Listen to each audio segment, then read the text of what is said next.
How's the energy level? Woo!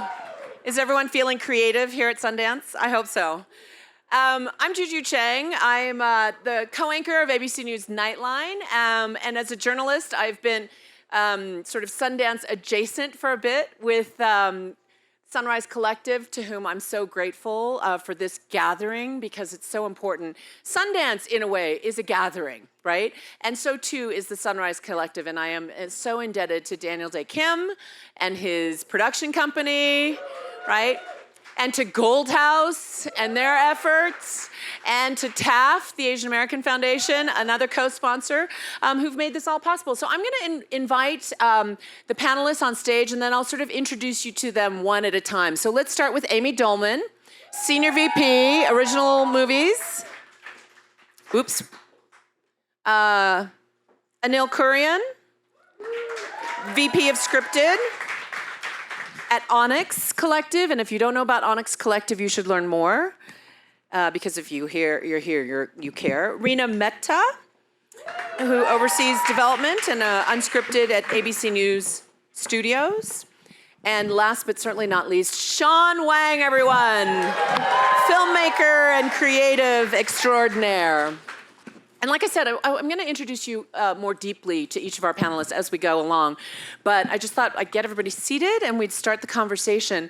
And Sean, I want to start with you because in every way you are the darling of Sundance this year. And for those of you who may not be familiar with his backstory, he's had a lot of sort of early stage seeding here at Sundance and with other support, and it helped him develop a small little short documentary called Nene and Waipo, which premiered at South by, ended up getting a grand jury prize, and then was recently shortlisted by the Oscars in the category of short doc. And it is the most delightful 17 minutes of your life. So I would recommend it highly. It stars two of his grandmothers, one of whom he then subsequently cast in his first feature-length film, which premiered last night here at Sundance to, I think, a standing room only crowd. And it's called Didi. So all of that is very exciting. And later in this conversation, I want to get into your creative process and sort of some of your inspirations, but I want to start with this idea that your creativity has been the recipient of early stage funding, you know, for the VCs in the room, right? And Sundance has done that, TAF has funded you. Give me a sense of how that kind of early stage support helped this idea of telling our stories, of your creativity. Yeah, well, first of all, thank you everyone for being here. It's amazing to be on a panel with these people, or these guys, sorry, these people. These amazing talents. And Juju moderated a screening of Nana and Waipoa in New York that we had just a few days ago, so it's nice to kind of be back on stage with her. Yeah, well, I think, you know, so much of being a young filmmaker is not having any precedence and then getting people to trust you to make stuff. And it's like, kind of impossible. So you kind of have to just work with no resources. And I think part of the beauty of telling shorts with no resources is you don't have a ton of money to hide behind sort of tricks and stuff. You really just have, you know, you need to lean on a story, emotion, and things that can't be false. And I think especially with, you know, our feature and the idea of telling our stories and just getting the ball rolling, sometimes you need to put the chicken before the egg or the cart before the horse, and you can't really do that without funding. And so for the feature, you know, we really wanted to shoot in the summer of 2023, and it was like, well, a lot of our movie has these like young discovery 13, 14-year-old kids. We wanted to street cast all these kids because we didn't want to get these like trained actors. We wanted this really raw, adolescent, chaotic, boyish energy. And we kind of thought, okay, I think the kids who should be in this movie probably don't want to be actors. They're like skating or playing basketball. And you started as a skateboarding filmmaker. Kind of, yeah. That's how I kind of got into all of this. And, you know, I think we used some of the money from the TAF Fellowship to, you know, hire our casting directors, to let me pay rent so that I could just focus on writing for 2 months. It's really important. It's like, it's really, really important to just kind of be like, I need to not focus on anything, have a month to just write. And I think that is such like when we talk about resources, a lot of the times it's just, people think, oh, like putting up production money, but a lot of the times it's also just time and space to kind of allow your ideas to percolate and, take an hour to just take a walk and be like, okay, especially when you're writing. And so that was really helpful in terms of like TAFs and grants. And now Nine and WIPO is streaming on Disney Plus. Now, this panel showcases different facets of Disney entertainment. And Reena, you sit at ABC News Studios as a senior VP. You oversee development and unscripted documentaries, narrative nonfiction series, and specials for both linear and streaming. And you work with ABC News Live and the digital portfolios of Good Morning America, and even 538 in this election year is super critical. Before that, you were at HBO Max for years and as an executive, and at Nickelodeon before that. So I wanted to pose the same question, though, to each of you to out of the gate, which is, at what point in your career were you sort of invested in or able to invest in others in the creative process? Sure. I would say right now. I would say, as Juju mentioned, the portfolio is quite enormous, and sort of the day-to-day news on ABC News Live with the reporters that we make sure represent many different cultures and their reporters, right? And Juju has worked with a lot of them, and I think she's mentored a lot of them too, like Ashin Singh and Reena Roy and Zohreen Shah. And they're reporting across, right, and really thinking about how the representation is there.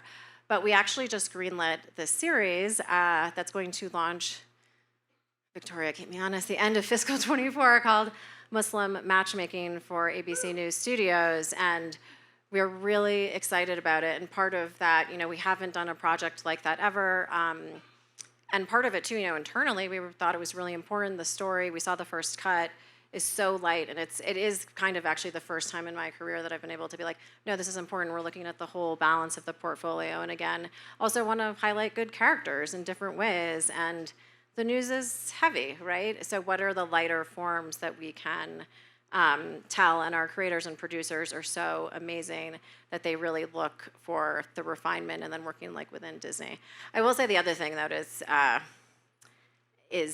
different, I think, now than it was in years prior is, and I hope it's true for the team at all levels, is that you can bring projects more easily. And I think when I first started in my career, the first Nickelodeon, one of the first cartoons that we had surrounded around an Asian character, if you have young kids or if you were young enough to remember the show, Ni Hao Kai Lan. And it was such a big deal but it took many, many, many rounds, and also many rounds of like, how are we going to present this? And I didn't develop it, but I was part of the promotion process. How are we going to develop this and have executives understand it for an American audience? Whereas now I think it's great to be in a different seat in a different time. That's awesome. Now that you've got the juice, you can I can't do everything, though. We don't have endless budgets. Exactly. Endless budget meetings. Anil, you're Vice President of Scripted at Onyx Collective, and I want you to tell the audience a little bit about Onyx Collective. Before that, you were working with 50 Cent in the G Unit Film and Television Department, doing development. At Sony's Crackle, you did a lot of projects, including The Art of More, starring Dennis Quaid. And before that, you were a decade of independent film and TV productions as well. So all sorts of features and Oculus, et cetera, et cetera. So I want you to talk about the same question. At what point in your career did you feel like you were able to early invest or be early invested in? Yeah, I really love this question. For a majority of my career, I worked with companies that had very few resources. So I was always sort of digging in the couch cushions to find the next talent, the next great writer, which was really exciting, actually.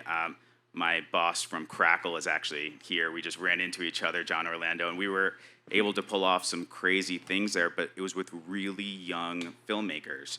But we were able to take big risks with them, and there were big rewards on the other side of that. But we had to push, we had to get in the trenches. But for diverse filmmakers, this is really the first time at Onyx Collective, and this has been super exciting. It's a multicultural brand. we're amplifying diverse voices, but we're telling commercial stories with cultural specificity. So really what we're looking for are big hits for people of color. And one project that we're working on right now is called Delhi Boys, and it's from a young Pakistani creator named Abdullah Saeed, who is not your model minority. He is the complete opposite. He's amazing voice, but he took the other path. And the show is about two Pakistani brothers that want to take over their father's business. They've only grown up privileged. They're total screw-ups. And dad dies in a freak accident, and they take over his billion-dollar company, but it's a front for a drug organization. So they are thrust into... It's Succession meets Breaking Bad. Yeah. Super unique. But South Asian. And they're unapologetically them. Like, for most of my career, I feel like I've been apologizing a little bit or trying to straddle two cultures. And for them, they're just like unapologetically who they are. And that's a lot of different things. They're American, they're Pakistani, they kind of know their culture, they kind of don't. And all of it is like kind of beautiful and wacky, so. I asked Anil if Delhi Boys was Dehli, and you said, no, it's... No, it's Delhi. Like, he built his business off of buying delis. But we do play with the whole Pakistani, Indian, Delhi, and we do play on the Delhi sort of title in the series. So. It's amazing. And premium 10 episodes, you said, right? Premium 10 episodes. And when can we be looking for that? We don't have a launch date. Oh, yeah, I'm sorry. No, it's all good. We're going into production soon, though. So. Yeah, I love it. Amee Dolleman, to my left, is at Disney's Original Movies department and features a lot of movies for young people, 6 to 14, right? So Descendants is one of your projects, right? The Rise of Red. And last night, a premiere here as well, Out of My Mind. I don't know how many of you caught it, right? Another sort of idea of diverse storytelling.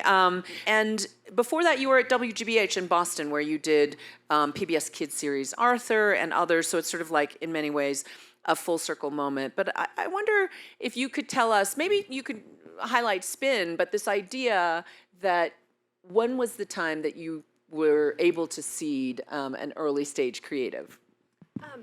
I would say, what Disney, being at Disney and being in kids, that's really the first time representation you see yourself on screen. And I think Disney's in so many homes so early. It starts with animation and kind of moves to live action, and that's where our group comes in. And so it's so important to show that you can dream big. You're not limited by anything. You define who you are in this world, and making sure that that comes through in all different shapes and sizes and colors. And I think that's something that our division really strives to do. And I will say that I've been lucky enough to work on most of the projects I've worked at Disney have been able to showcase that in specific ways, and then in ways where the point of the story isn't hinging on the cultural conflict, right? We're not doing, to your point, we're not leaning into the binaries and the tropes of like model minorities and traditional versus modern, right? Any of that stuff. I think that we're putting people in stories where they can be princesses, they can be villains, they can be, flawed, they can be just trying to find a prom date. Like, I think we're trying to do all those things. And I think that what's been great for us is when you have more at-bats, then you're not trying to be all things to all people, right? I think then you can kind of tell those stories. And so, you mentioned our next Descendants movies, that is the classic sort of our approach of the teenage sons and daughters of the heroes and the villains. And we were able to, work with diverse filmmaker. We were also able to kind of reprise the roles of Brandy and Paula Montalban for Charming and Cinderella, and just kind of, touch on a lot of those things. So, that was really important. And then, you also mentioned Out of My Mind, which, I think, well, certainly there's a lot of work to do. I also think that we've come a long way in terms of representation. And so for the PI community, there's been a lot more stories about us, featuring us, all of that. But I think with Out of My Mind, we're also shining a light on representation in a different way. It's this really inspiring story about centered around a girl with cerebral palsy who is it's just a heartwarming family story, right? And she is, she has a voice, she has something to say, and when she gets that opportunity, she really wins us all over. So that's amazing. So you were talking about just this idea that we are so many things. We're not just a sort of trope that Hollywood stories might suggest. This idea of sometimes we're just trying to get a date, which leads me back to Sean. Sean's movie Didi. Not that he's trying to get dates. He's got plenty of dates, ladies. Don't worry. And gentlemen. I don't know. So sorry. Awkward. Hashtag awkward. But Didi is really a coming-of-age film, and you know, at the filmmaker comments last night, you talked about, you know, there was never an Asian Stand By Me. Not that that's what you were shooting for, but this idea that you wanted to tell these authentic stories about, and yet have it centered on identity and the different types of characters who are largely Asian American, but have so many different, you know, personalities. Tell us about sort of identity and how it overlays your story. Yeah, it's interesting because I feel like with a lot of my films, even the shorts I've done in the past, they do explore identity in a way that is about first-generation children of immigrants, Asian American kids, but that theme revealed itself. It's not like I ever went in and was like, I want to tell a story about identity. And I think anytime that I've tried to do that, I think it ends up falling into like the tropes, right? It's like, oh, we're gonna cut to a rice cooker, and it's gonna, like, you're like, it doesn't feel honest, and my sweater got stuck. I think one good example is there's a short film I made called Hags, which stands for Have a Good Summer, and it's kind of a cousin to Didi. It takes place, I called all my middle school friends. A lot of them are, you know, from Fremont, California, and they're like Asian American kids, and it kind of looked back at that experience of being 13 years old as an Asian American kid. Or no, I just called them, and like that was the sort of like North Star. And what kind of revealed itself was conversations about growing up Asian American, first generation, children of immigrants in a town where everyone was actually Asian American, and like little nuances of that type of upbringing where, because we were around a sea of Asian Americans, like the nuance of like what it feels like when someone is like, oh, you're the coolest Asian I know. And you're like, when you're 13, and we kind of explore this in DD too, but like when you're 13, you're like, that's a compliment. I'm gonna wear that like a badge of honor. And then you grow up and you're in your 20s and you look back at that time in your life and you're like, oh, that actually really kind of like fucked me up a little bit. And There's a heartbreaking line in your film where, I don't want to give out too many spoilers, but one of them is, you're handsome for an Asian. yeah, and it's like, I heard that growing up, you know, and you're like, you're the coolest Asian. You're like, in Hags, you know, my friend is Bangladeshi, and he's like, I remember someone was like, you're the hottest Indian I know. And he was like, yeah, and he's like, I'm not even Indian. But, you know, those are themes of identity that reveal themselves, but I think we didn't go in trying to do that. It's just like, that's our lives. Those are things that feel personal and honest to us, and I think it was that ethos that I try to take into Didi, which like the seed of the idea really was, what if you took Stand By Me, but instead of like 4 white kids in the woods, you wrote it hyper specifically to kids who looked and talked and felt like the kids that I grew up with, which were a lot of Asian American kids, but not just, you know, one type of Asian American, not just like Chinese kids. It was like, I grew up, my best friend was Korean American, and then I knew a lot of Vietnamese American kids and Japanese kids. And those, even though we're all East Asian, like those are very specific, different cultures. And then even within the South Asian diaspora, you know, Bangladeshi kids and Pakistani kids and Indian kids. And I remember growing up, it was like, if I called my Pakistani friend Indian, you know, we're in 5th grade, we're not like race politics, but I'm like, oh, like he's Indian. He's like, I'm not Indian, I'm Pakistani. And you just learn about those nuances of culture, not in a way that's like so pointed, but because we shared all these intersections of identity, that's what feels honest to me as a writer, as a filmmaker. And I think it was really that. It was not trying to write to make a point. It was just trying to, how did 13 feel to me? And tell the audience what Didi means. Didi means little brother in Mandarin, but it's also a very endearing term that a lot of Chinese parents call their younger sons. That's what my mom used to call me. And again, going back to the personal, you know, the movie, it started with, you know, Stand By Me, but writing hyper specifically to just these characters. And over time, it kind of grew into a love letter to immigrant moms, you know, a love letter to my immigrant mom, sort of encased in the trappings of a movie like Stand By Me about those friendships. And so once I realized, oh, it's a mother-son relationship, well, then it just goes back to the personal. It's like, okay, well, my mom calls me Didi, so I guess that's the name of our movie. It works. It's beautiful. Anil, backstage, we were talking about this idea of identity. And earlier on this stage, I don't know if you guys saw it, but Stephen Yun talked about this real curiosity he has for what he called in-between spaces. This idea that you're never just one thing. You're not just, oh, I'm an Asian American, or yes, I'm a LGBTQ person, or I'm this, or I'm that. That you float in between these spaces. Tell us about what you're reflecting backstage, what we were talking about, this idea of identity. Yeah, I'd love to comment on something Sean said too yeah. first, which is I had very similar experiences where when I was growing up, people would be like, don't worry, he's one of us, you know? And it was like, in a weird way, I accomplished the goal of fitting in, and I completely neglected my culture, on the other hand, and it didn't mess me up until later in life, you know? And when it really sunk in. But yeah, I grew up between two cultures, really kind of struggling to fit into both. I also grew up in a place where there was like, not dissimilar from what Sean just said, a broad tapestry of like ethnicities and races. And it just got me, when I saw racism towards my family, it just got me really curious and compassionate not to have that to anybody else.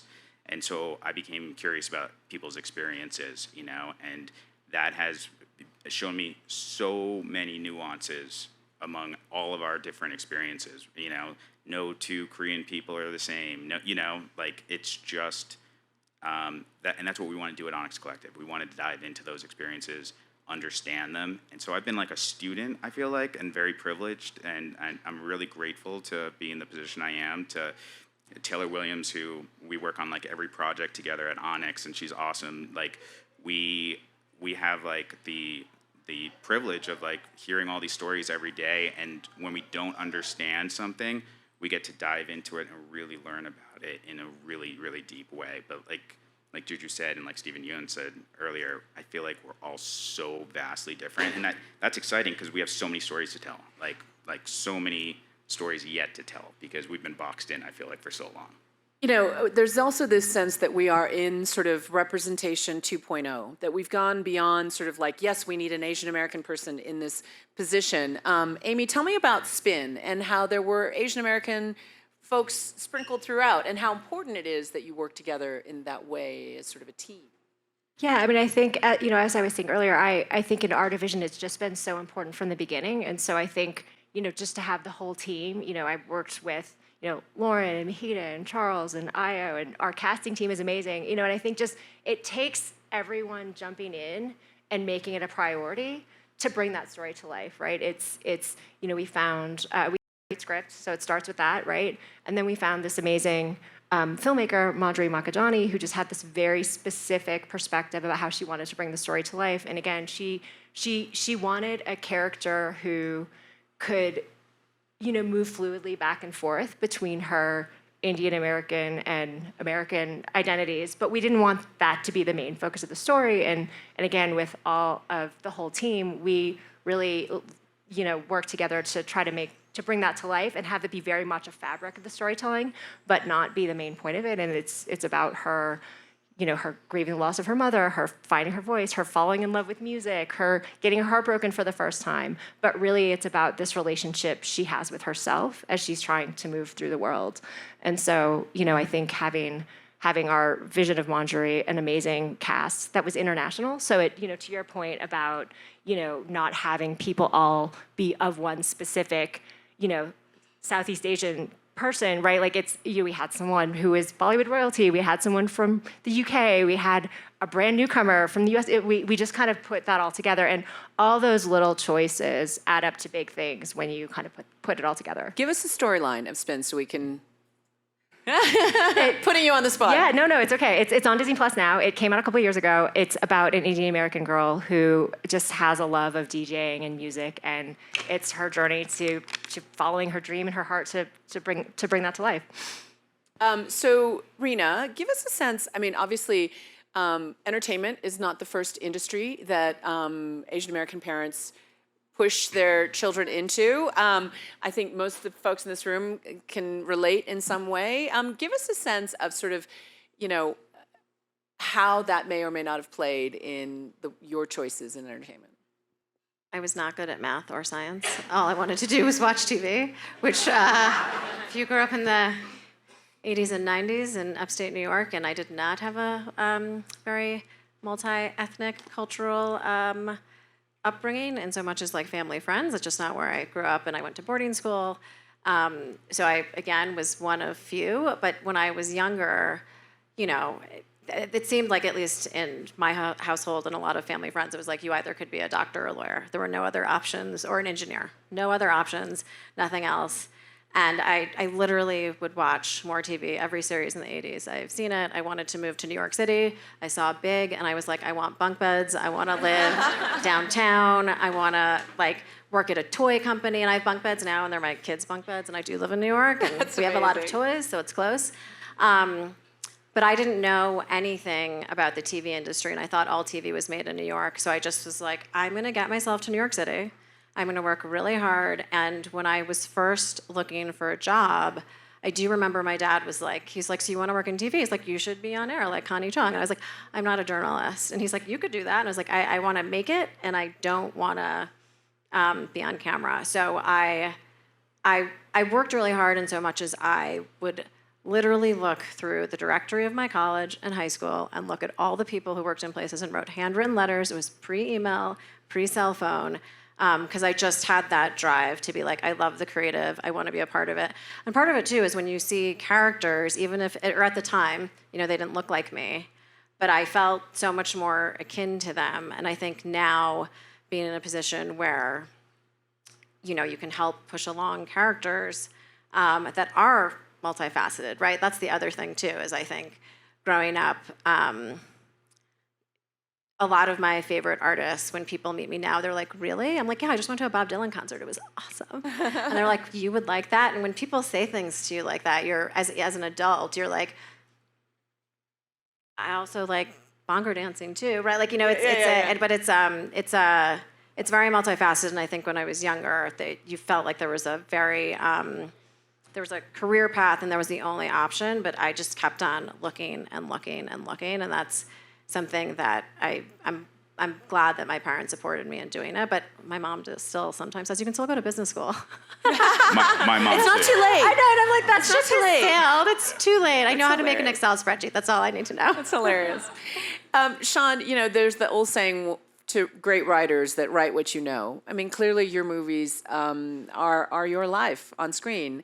And with Nene Waipo, I wonder, I know a little bit about the backstory, but tell us about the creative inspiration. It's streaming now on Disney Plus. I think I told you. It is an unbelievable sort of rumination on family and love and tradition, but I can't imagine that you set out to do that, to document that. What was the inciting incident, as they say in screenplays, to make you to launch that project? For Nine Eye and Waipo? For Nine Eye and Waipo. Well, that film came from sort of three separate little seeds of thought. One was I had made this, we call it a Christmas card. My DP and producer of the short, Sam, who shot our feature too, he's like, it's not a Christmas card. Stop calling it a Christmas card. But it's like this 1-minute video that I shot with them in 2018. It's shot on a camcorder, and it's basically my grandma trying to feed me blueberries, like a nice Asian grandmother. And then I'm like, Waipo, stop it, go away, go away. She's like, no, E. I'm like, no, go away. She's like, E. And then I'm like, no, you're so annoying. And then she looks in the camera, slaps me, looks at my other grandma. They're like, let's do it. Let's kill him. And then they it just becomes 30 seconds of chaos where they're spanking me with a broom and then tying me up, slapping me, and then ends with them burying me in the backyard. And then it's Merry Christmas. And I sent that to a bunch of people. I was like, happy holidays, guys. And it's the most fun I've ever had making anything.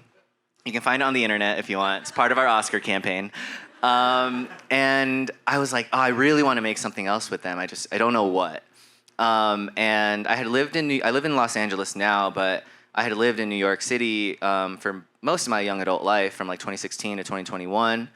And I always knew I was going to move back to Los Angeles at some point. I love New York City. And in 2021, I decided to move back to LA, but I had kind of stopped in the Bay Area as sort of like, let me just transition for a little bit. And during that was the spring of 2021. And I was home for, a few months, the longest I've ever been home since leaving home, and the longest I've ever spent under the same roof with my grandmothers. And it just happened to coincide with, a time in sort of our, a lot of anti-Asian hate crimes kind of happening around the country, but a lot happening in the Bay Area where I'm from. And it was this weird juxtaposition of emotions where I would, do work, be on the internet, see headlines of people who look like my grandmothers, talk like my grandmothers, being victimized, and then I would be super angry, and then I would go into the kitchen and see Nai and Waipo like reading the newspaper, and then we'd like dance and be silly, and they'd like spank me, and I'd be like, okay, it was very like silly and jubilant and joyous and humorous, and they're the most pure form of joy in my life, and I was like, there's some, like, I wanted to make something to honor that. And it was also the feeling of, Nai is now 96, but she was 94 when we shot. And I could just feel her age. And I had this thought of like, oh, whenever I leave home, like, that could be the last time I see her. Because, I don't go home that often when I'm in LA or New York.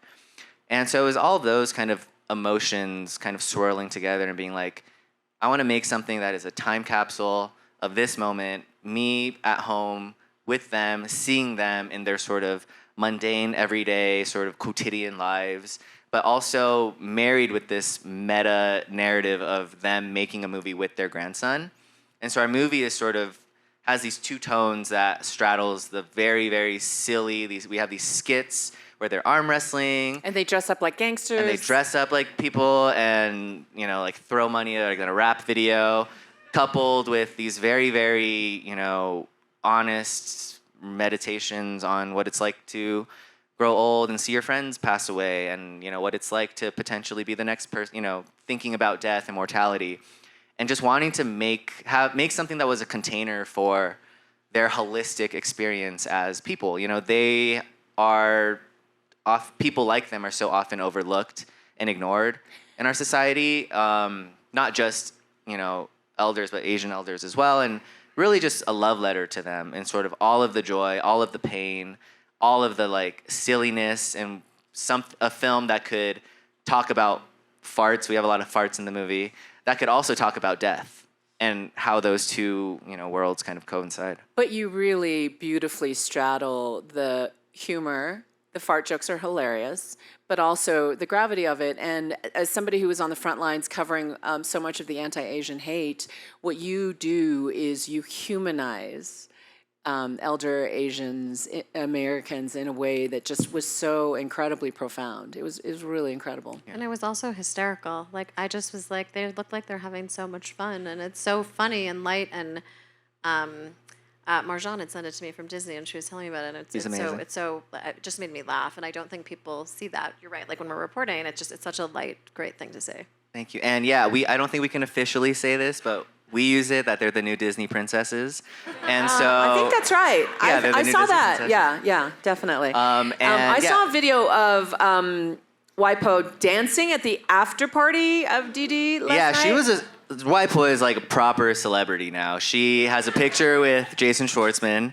They had a connection yesterday, and she was on the red carpet, and there's a Sundance posted something that was like, Sean Wang's grandma. It was like panning from me to my grandma. And just for those who may not be clear, Sean cast her in the feature film as his grandmother, or as the grandmother character. And I don't want to take too much time away from you guys, but you cast her knowing that she wasn't a trained actress. You had Joan Chen, the legendary, Taiwanese American actress, in the lead. Tell me how brave a decision it was to cast, be nepotism, and cast your own grandmother. Well, it was definitely, I wouldn't say it was a risk, because we knew that if it worked, it would be magic. But there's just, and I think with our narrative work, I try to bring in this sort of documentary spontaneity. And with the documentaries I do, I try to bring in this like narrative rigor and language. And with the narrative feature, there were, just more resources. There's just more of everything. And so we knew, because we did the short already, she's amazing on camera, has so much life, like the most beautiful, electric, emotional eyes. and we were like, oh, she's amazing, but can she act, like properly act? Can she, because when we shot the documentary short, we had no call time, we had no, AD. It was, we would shoot and then they'd be like, cool, let's shoot in 2 hours because we're gonna take a nap. I'm like, I don't think we can have naps on the feature. And so it was a risk in that sense. We were like, does she have the stamina? Can she memorize lines? Can she hit marks? And as a filmmaker, I was like, oh, we have Joan Chen's amazing. Like, I remember, we did go down this route of talking to traditionally trained, legendary actresses, and and I was like, oh, this is amazing, but nothing was quite clicking, and not all of them said yes to me too. But I remember meeting with Joan, and she was like, oh, who's playing Nai Nai? I was like, oh, it might be this legendary Taiwanese actress, and she's like, oh, I love her. I was like, or my grandma. And she was like, oh, okay. And then she officially came on board, and then she was like, oh, so did you cast the actress? I was like, no, we casted my grandma. And she was like, okay. And, me and Waipo rehearsed a lot, and on day one of them sharing a scene together, Waipo's first day on set, I was like so nervous. I was like, again, like I know if this will work, it'll be magic, but I just don't know until we do it. And it was me and Joan Chen and my grandma in the backyard. I was like, okay, we should, because we had no rehearsal time on the movie. And we were sitting in the backyard, and I was like, okay, let's run through the lines 5 minutes before we film. And they read the scene once, and then Joan puts her hand on my shoulder, and she's like, you're good. Oh. And it was magic. She was amazing. That's a great story. It's a great risk-reward story. And earlier on the stage, Lucy Liu was talking about how it's all about facing fear and taking risks when you're going through your career. So I'm not going to direct this question to any of the three of you, but I want you three to reflect on a time when you took a risk or when you saw a risk and it paid off or not. I'd be curious. I'll jump in. Probably going back to Crackle, there was a show called Startup with a young writer. He had never showrun a show. We had a director, a feature director locked in, and about 2 weeks before we were about to start shooting, the director dropped out, and the only person that knew the show well enough was the showrunner. He is a director too, but he had never directed a 1 hour. And, John took a risk. Like, we all pushed forward, and the scripts weren't done, and there were a lot of scene approvals at 4 a.m. in the morning when he would come back and finish a scene. But he was able to cast Martin Freeman and Adam Brody and Eddie Gathegi and Omar Marrero, and it was a show called Startup, and it did do well. There was fire behind that risk that I think we wouldn't have gotten with the more experienced director. And Ben was out to prove himself, and we were out to prove ourselves too. We were sort of the redheaded stepchild of Sony Television anyway, so we had to prove that we had the goods, and and it did pay off, but scary for sure. I think maybe I'll talk about this question a little differently, which is just looking at it maybe not so much as a risk, but looking at it as how you can give people the tools to succeed, because it becomes a risk, I think, because of access, right, and chances. And I think that if you look at historically who has gotten those chances to get that resume for it to not be a risk, you kind of have to take it back a little farther. And so I think, and that's why I think I go back to one of the things I brought up earlier, which is just kind of the team you're surrounded by, and how do you make sure that the team you're surrounded by is invested in that person and helps them succeed. And I think that starts with the people at the top, and then who else is on your team, who else is at that table, who is going to support that person, who's going to advocate for that person, but then also spend the time with that person to make sure that they're set up to succeed, because maybe they didn't have a lot of chances thrown at them up to this point, which makes it a risk. And I'm not gonna lie, it is a risk, but that also then maybe you can kind of help set them up differently. I would build off that. The amount of times when I've either been hiring and, especially in content in this business, when you have an open headcount, you're like, I need to hire for it immediately before I lose it. And of course, people want to hire their friends and people they know and people that they know they can do the job. But my boss and I talk about this often. If you don't actually give someone the tools, to your point, and it's not just their resume looks good and we'll make sure they take this training program and talk to this person. But every job I've had, I didn't know how to do it before. There was no blueprint. There was no because it's always in a new space, right? And the new space is changing. But if you show people, if you're smart and you do the research and you ask questions, because no one in their job knows, yes, I know how to do every single thing. The goalpost is always changing. Content is changing. The platforms are changing. And you have to sort of give people a chance to get there and help them along, and it's the long game, right? I think there's this misconception that if you can't figure it out in a month, oh no, we made the wrong hire, it's not the wrong person, or it's not the right person. But you have to set them up and help them as much as you can. And I've pulled people aside in meetings, and by the way, I've been pulled aside in meetings and been like, just so you know, you should have actually looked at that entire treatment and read the whole thing before you asked that question, because we already talked about it. Or I've said we should really look at this thing and talk about who the character is. And if you as a leader especially are not having those conversations, you're not changing the fabric, and then you're not bringing different perspectives, which I think always makes the content better. There's nothing better than a healthy discussion when people are trying to say oh, that won't work, and you're like, but how do you know? Why don't we try it? And sometimes it does, and sometimes it doesn't, but you have to create that space environment for that. Sean, I'd be curious in this idea of telling our stories, and here at Sundance, you sit at the intersection of documentary shorts and feature filmmaking. Joan Chen's character speaks in Chinese, and there are subtitles. Tell me about the choices that you made and how you did that jump from documentary to screenwriting. Yeah, well, I think so much of that is the labels that are placed on you as a filmmaker. I've always wanted to make a feature, and I think I had just happened to make a few documentaries, and people were like, oh, Sean, you're a documentary filmmaker. And I was like, oh, well, I like narratives too.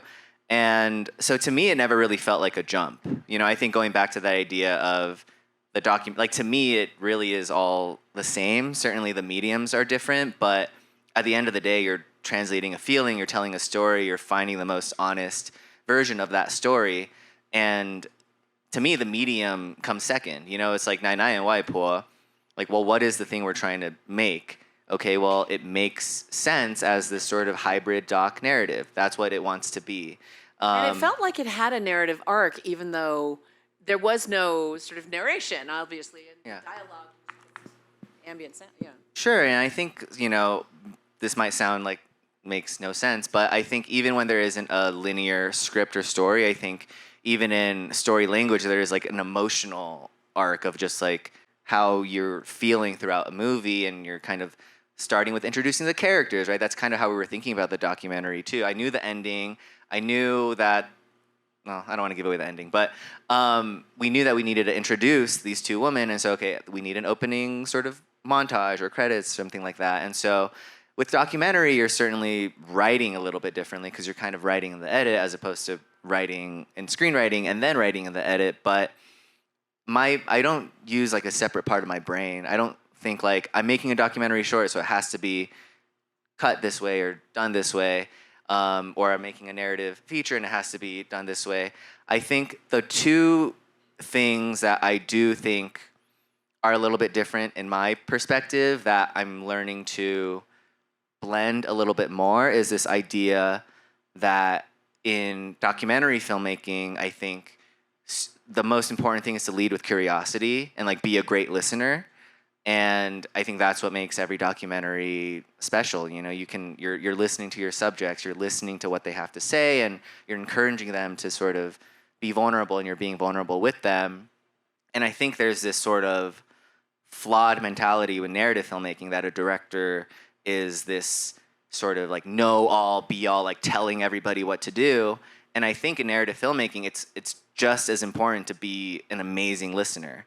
And I think that is, and that's the one thing I think I'm bringing from documentary into my narrative storytelling is that not having to, obviously be prepared and over-prepare, but then on set, take all that preparation and just listen and look and observe, and don't try to force your vision onto the thing that's in front of you. If you're actors, if people around you are being like, oh, what if you looked this way instead of the thing we prepped for, magic can happen. That's so great. I just want to take a minute, literally, and talk about an FX project, because Colette Wilson was supposed to be on this stage with us. She's at FX as a senior exec, and they are coming out in February with an extraordinary series. If you live in LA, you may have seen the billboards for Shogun. And it is a remake of the James Clavell miniseries that aired like in my childhood, like in the 80s. And it was very, Richard Chamberlain centered. If you know what I mean, you know what I mean. And in this generation, and they have James Clavell's daughter involved, and the executive producers are, so much of the top creatives are Asian American, Japanese specifically, and they shot entirely in Japanese, except for obviously the now young, Richard Chamberlain character. And it's historic, it's epic, it's Asian centered in the way the worldview is shaped, and it's fascinating because it happens at a time of Asian history where Western culture thought of the West as the center of the world. And clearly that's not how the Japanese saw it. And so you see it from the Japanese perspective with this, foreigner, and the way that the Portuguese Catholics had come in, the way the English were coming in, and you see it in such a fascinating perspective. So that's my plug for Shogun, and it's airing on FX in February. So I just wanted to do that since Colette couldn't make it. I want to round out the panel, though, with sort of the future. Where you guys see the future of AAPI storytelling, of storytelling in general, because I think when I say our stories, I think of stories of communities that are immigrant communities or marginalized communities or others that we can be in collective with. I think that's what being a collective is. So I'd, wax poetic for me, if you will, the three of you and Sean too, on what your future projects are that you see in that light, that you think might help illustrate where the future is going. Any of you? Sure, go for it. Well, I feel like we're like right in the midst of change now, and there are a couple of shows and movies that have really helped push and been the pioneers of it. I mean, if you look at Beef or Past Lives even, Everything Everywhere All at Once, right? These are getting commercial and critical acclaim, and they're not putting us in the box of just telling our identity story or our trauma story. It's really making us like the heroes or the villains, doesn't matter, right? Just humans breaking the stereotypes. And that's what we want to do at Onyx, right? We want to have those broad commercial ideas that bring a lot of eyeballs to the shows and the movies that we're doing. So I do think we're in this place where it is really moving to a more commercial model, and where we will see ourselves as secret agents and spies and stuff. I have a lot of stuff that does feature Asian talent. It is in development, so I can't really talk about a lot of it, to be honest. So I'll plug Deli Boys again. But no, it's there's again, we want to do all cultures, so we are trying to. And in this framework, this question still stands for the two of you. But in this framework, do you ever sense a blowback on DEI? Because there has been a shift, I think, and everybody, if we're honest, to have felt it, away from sort of this inclusion that was so valued after, 2020. So layer that onto your answer if you can. Go ahead. I was going to say, I mean, as Juju knows, in the news, we follow this a lot, and we, feel it deeply. And some of the comments, whether by public figures or in the press that have been made about DEI, I think is, whether it's academically or through content, I think it actually, for those of us in these roles, not even those of us, also for allies, it makes it even stronger because this is decades and decades of history, right, and different cultures, and we've hit a bump in the road in some ways that we might argue, and it makes it stronger for me, at least, to say, like, this matters actually even more in a different way. And it also matters, too, in having conversations with people, whether it's your colleagues or creators, that you can say, like, actually, when you said that, it meant X and it meant Y, because I think it's a very charged environment. But the other thing I will say, too, is that we don't, on the narrative nonfiction side for docs and series for us, I think in terms of like future stuff, there's no tracking system, right? There's no system you can pull up and be like, let's track everything. So I think it's also, the future is like holding ourselves accountable. And even if it's like rough and dirty on a sheet of like, here are the showrunners, here's who we're talking to, and then looking at it and really being responsible and saying, wow, this looks imbalanced, or, oh, we're doing a great job, or we should talk to this first-time creator, because it's a risk, but it's a risk worth taking. And then on the news side, I think our younger voters and younger generation use a completely different language and lexicon and how they describe themselves. And I think it's something, for future content and how we're represented, especially during the election, it's something we have to think about deeply, because when I talk to people that are younger, they're like, what are you even saying? And why are you trying to like give me all of these sections that I am? And I'm like, oh, I sound really old. But I think that's something that we have to keep talking about, because you've noticed the generational shift, and even with our staff, so deeply. Just to build on that, I mean, I think, to your point about DEI, the I of that is inclusion, and it doesn't mean inclusion at the expense of someone else, right? And so I think really we're more alike than we are different. And I think while it's important to highlight those specific things about your background, your culture, at the end of the day, I think that, and at least for us, when we're dealing with the youngest segment of the audience, right, we all dream big, right? We all have that insecurity about where do I fit, and we all have that insecurity about what's my voice, what are the choices I'm gonna make, how am I gonna define myself? And I think that if we can tap into those things, I think it's just important for kind of fostering empathy and showing people kind of different, like that comes in all shapes and sizes. So so for me, it's really about kind of shining a light on that. But I think then, to your point, right, about having the access of the story not be about the conflict of culture that makes you different, but just about having that be in the fabric and the importance of it, but also those things we're all struggling with, right? And the tools that we can have for, how do we address those, and how do we address those to walk through our lives, right? So for me, it's kind of trying to look at it a little bit differently, because I think DEI is also evolving as much as there's blowback. I think there's also an evolving about how we can, just kind of make that better without excluding, right? Thoughts on that?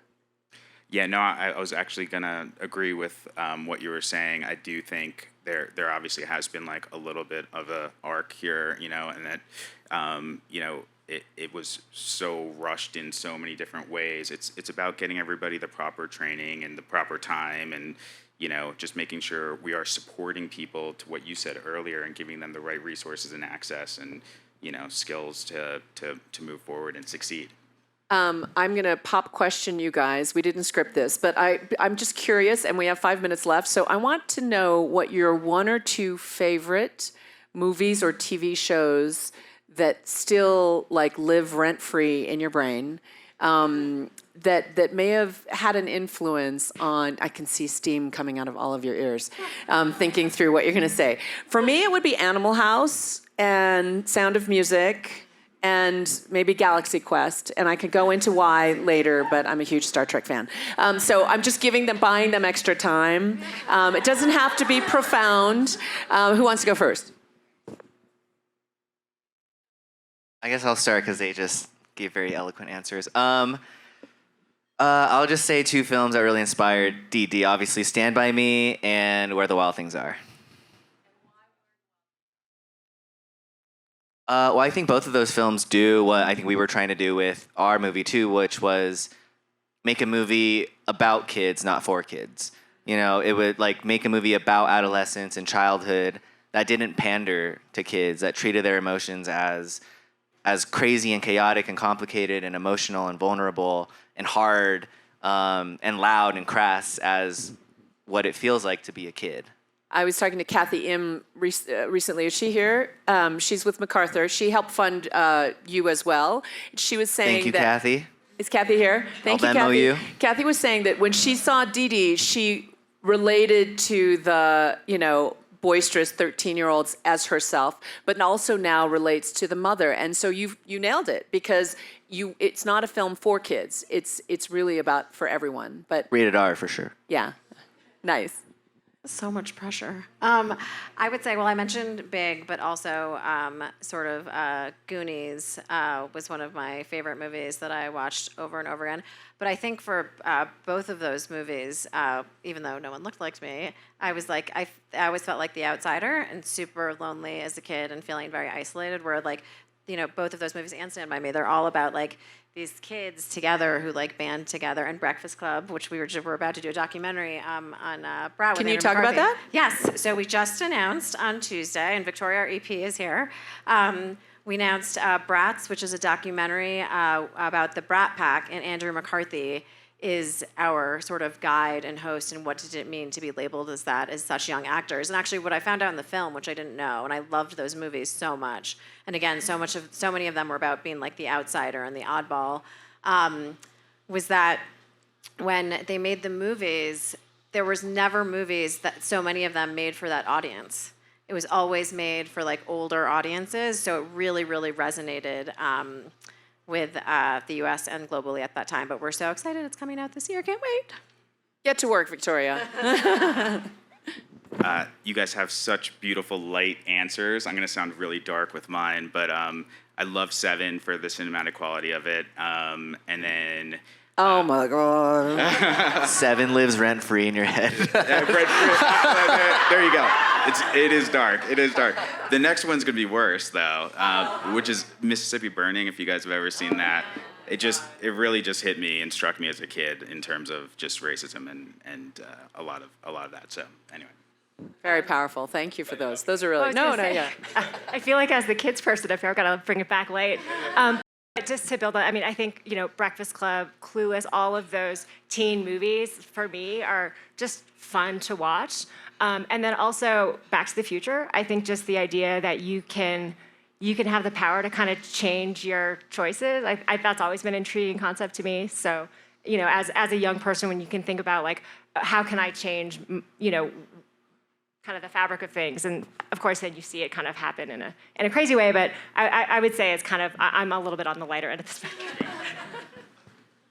I can't thank you all enough for sharing your thoughts and your wisdom and your lived experience. This is so much fun. Thank you.